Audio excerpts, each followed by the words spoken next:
It's fascinating. Now, you and I talked, and I asked you if it's okay to share your age, and you said okay. So would you share with the audience how old you are, Christine? I'm 81 years old. My goodness, Christine.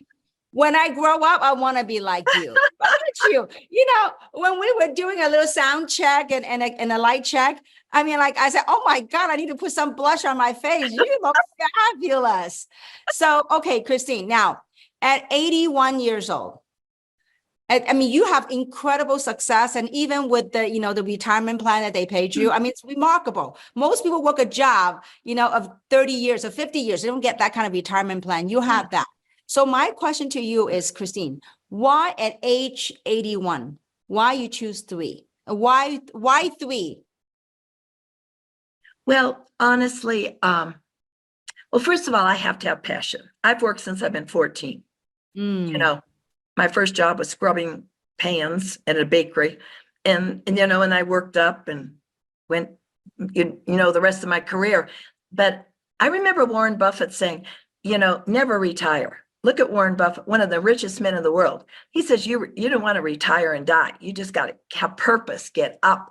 And you see many, many successful people that have this attitude. I just didn't want to retire. But I'll tell you honestly, I moved out here to Aspen because my daughter said, Mom, you need to get off the East Coast and, you tell them what to do in the first part of your life and then they tell you what to do. So I moved out here just outside of Aspen in the Roaring Fork Valley, Glenwood Springs. And I was sitting here looking out at Mount Sopris and much like your background in Sonoma, the red hills, the pine trees. And I'm going like, I don't, what is this? I have too much more to give. I want to live to over 100 and I've got to have purpose. Now, of course, all my neighbors that I've met in my community are going like, what can't you join? I said, well, no, I'm building a business. I don't have time to play cards. What do you mean you're building a business? I said, no, I have a purpose. I have people I have to help. So with that being said, I have companies all the time. I say it humbly, trying to recruit me. Every other week, these companies will come by and say, oh, we want you to join our company. We'll even do this for you. We'll do that. And I'm going, no. So I don't jump around. What did you see in 3? What all was right. in 3? Well, all right. I'll tell you that. And that's a good question. I said, if I ever came out to do a third company, I don't jump. It would be number one, it would be a new company because that's where great things happen. Great blessings, great things can happen. Yes, exactly. I never was able to be part of a new company. That's right. Because you told me when you joined Mary Kay was already 19 years old. Yes, it was almost 20 years old. It was 19 years old. And you still rank up to the top. There's a story to that later on. Okay, continue. I'm sorry. And so I thought, but I said, you have to be careful with a new company. Sometimes people don't really they don't have the experience. They don't have the vision. And then when I would want a company that was well-funded. I don't want to be out of business in 2 years. That would be number one. And someone has a grand vision to build globally in the global e-commerce universe.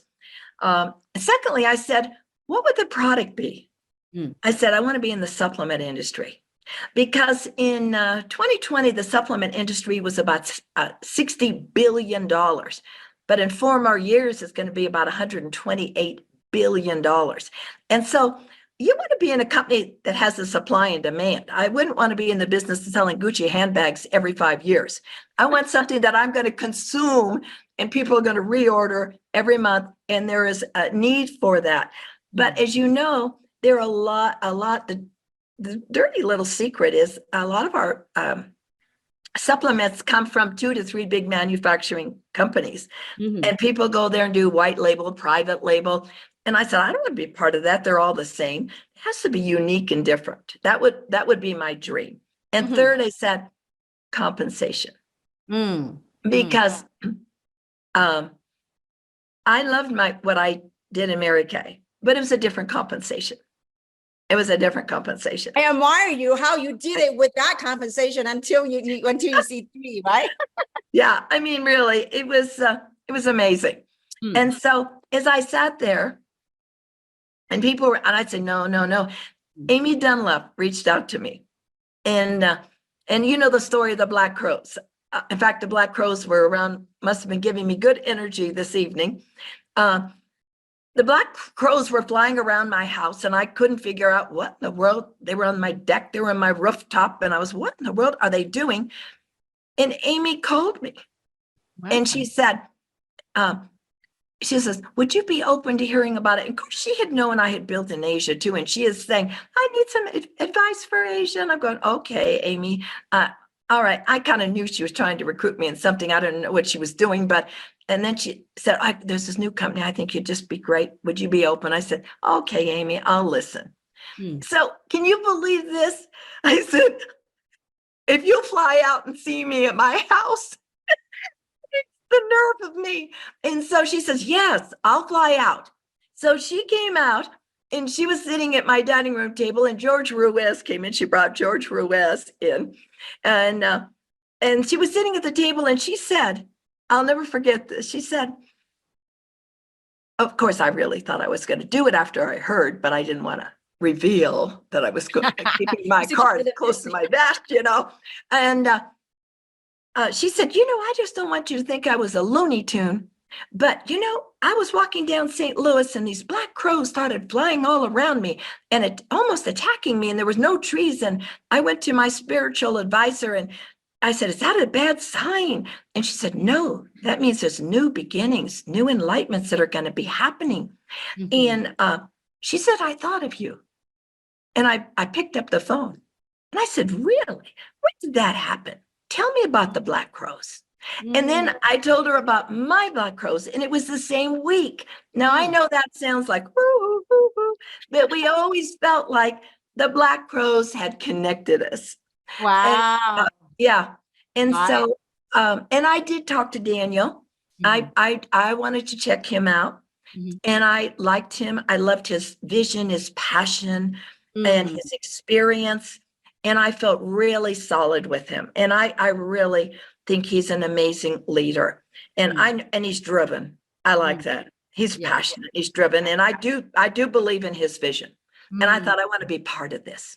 I want to be part of something great where I can build a whole set of new leaders. Absolutely. That's exciting. I mean, thank you. By the way, I live in Sedona. So right here in this house, I always see Black Crows flying around. And sometimes you will see the Black Crow that will land. And at the end of the call, I'm going to go out to my balcony so you can see.